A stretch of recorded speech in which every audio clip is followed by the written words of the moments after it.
विचारधारा बची कहाँ है? कौन से वोट के लिए? जानते हैं सीट क्यों नहीं मिली आपको? आपको बोला गया कि आप भी तो मुस्लिम वोट पे डिपेंडेंट हो गए हो, आपको भी मुसलमानों के ही वोट चाहिए। फिर कहिएगा कि नहीं, बाबरी मस्जिद गिराने के लिए बाला साहेब ठाकरे गर्व से छाती चौड़ी करके बोलते थे कि मुझे गर्व है कि मेरे शिव सैनिकों ने बाबरी मस्जिद ढांचा गिरा दिया। आप बोल सकते हैं? जरा बोल दीजिए आनंद जी, बोल दीजिए, अभी बोल के दिखाइए। बात करते हैं सिद्धांतों की। पद्मजा जी बोलिए आनंद जी। ये नकली हिंदुओं ने अयोध्या हारा, रामेश्वरम हारा, रामटेक हारा, नासिक हारा, चित्रकूट हारा। मैंने जो बोला बोलने के लिए बोल के दिखाइए ना। अरे हिंदुओं ने आपको पहचाना। अरे तो आप और बोलिए ना कि हाँ, शिव सैनिकों ने बाबरी मस्जिद ढाई। जिहाद के अलावा आप चुनौती देता हूं, नहीं बोल पाएंगे बैठ के। प्रज्ञा जी, चुनौती दे रहा हूं, नहीं बोल पाएंगे। अरे हमने बाबरी ढांचा को ढा दिया, रहेगा, नहीं बोलेंगे, पूरी जिंदगी रहेगा। क्या बात करते तो नहीं बोल पाएंगे?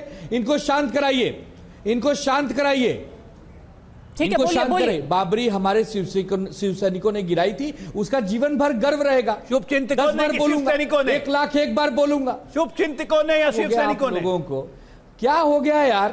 अरे आपको ना हिंदू वोट दे रहा है, ना मुसलमान वोट दे रहा है। बाला साहेब की बात जिहाद कहते हो, ये इनके सिद्धांत। जिहाद कहते हो, बाला साहब को भूल जाए, वो पार्टी चला रहा है। सारे तिकड़म के बाद फेल हो गए। 28 लड़के 9 पे आ गए, 28 लड़के 9 पे आ गए। अरे एक लड़के ने दूसरे लड़के को छोड़ दिया, तीसरे लड़के को कोई पूछ नहीं रहा है। 125 हमारे साथ लड़ते थे, 85 पे आ गए। तो कोई चेहरा नहीं है, 85 पे आ गए, 15 लेके जाओगे राज्य में? किसका चेहरा लेके जाओगे? सारे चेहरों को तो लोगों ने नकार दिया है, पहचान चुकी है आपको। मत करिए यार, दुबे जी, आपका सबसे बुरा हाल होने वाला है। आप वैसे पढ़े, रोजगार चाहिए कि अचरज में सब पढ़े, माया मिली ने नाम। मत करो, आप हिंदुओं के हुए ना मुसलमान के हुए, आप किसी के नहीं रह जाओगे। करो, अच्छा काम आप तो श्री के बंद कमरे में बैठ के चिंतन मनन कीजिए। ऐसा मत करो यार, आपको चुना गया था विकास करने के लिए। मत करो, मैंने कहा कि बोल दीजिए, शिव सैनिकों ने बाबरी मस्जिद ढा दी, तो चक्की पीसिंग, सैनिकों ने ढांचा ढाया, उसी चक्की के आटे को नामू भाईजान चाहिए, भाईजान। आपको भी भाईजान की बीमारी लग गई, आपको शर्म नहीं आती? ये देखिए, इसको कहते हैं वायरस का इन्फेक्शन। ये वायरस है, वायरस है जो पूरे महागाड़ी में बैठा हुआ गिराया था और एक दूसरे को बहुत ज्यादा बैठ के गिराया था। आप लोग भाग गए थे वहां से, इन्फेक्टेड वायरस है। भागे थे डर के, सारे बीजेपी के नेता भाग गए थे। हमने, हमारे शिव सैनिकों ने, क्यों? क्योंकि बाबर कोई हमारे भारत का कोई बहुत अच्छा ये थोड़ी था। बाबर तो विदेशी आता ही था, विदेशी आता ही था। बाबर शैतान था, तो बाबर का जो नाम से मस्जिद थी उसको शिव सैनिकों ने गिराया।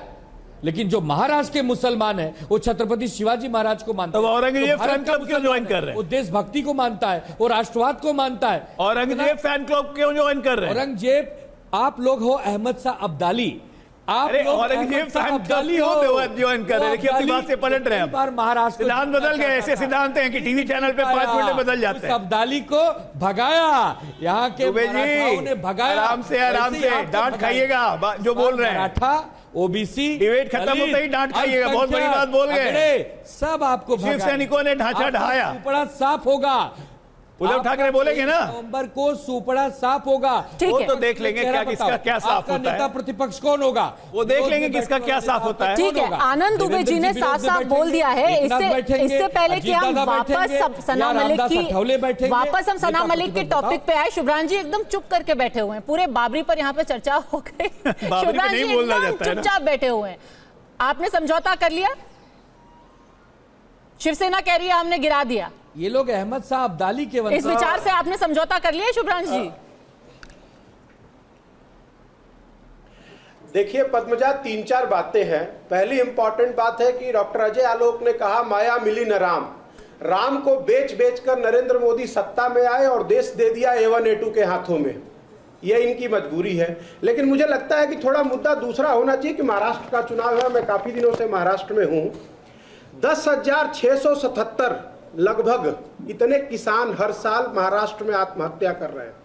वजह प्याज की खेती, सोयाबीन या कपास की खेती। आंकड़े कहां से? नरेंद्र मोदी चुप है, नरेंद्र मोदी चुप है, देवेंद्र फडणवीस चुप है। पूरा मौका दूंगी, ये सारे आंकड़े सामने रखेंगे क्योंकि हम एक करके एक टॉपिक को एड्रेस कर रहे हैं। अभी बाबरी मस्जिद का क्योंकि इशू आया था यहाँ पे, उस पे आप कुछ जोड़ना चाहेंगे अपने कुछ विचार? मैडम, हम समझौते की बात कर रहे हैं कि कौन अपने सिद्धांतों से समझौता कर रहा है।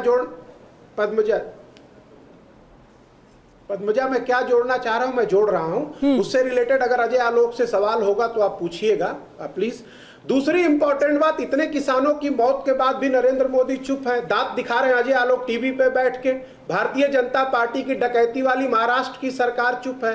10,677 किसान, एनसीआरबी का डेटा दे रहा हूं मैं आपको, एवरेज लगभग। दूसरी इंपॉर्टेंट बात, इसी महाराष्ट्र में रोज 70 लड़कियां गायब हो रही हैं। नरेंद्र मोदी चुप है, गृह मंत्री देवेंद्र फडणवीस चुप है।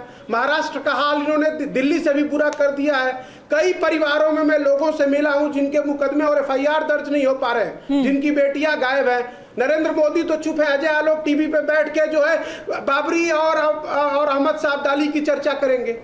भगवान भला करे भैया, आप आए तो थे राम का नाम लेकर, लेकिन काम आपने सारा राम विरोध का किया है। वो चर्चा आनंद दुबे जी भी कर रहे हैं।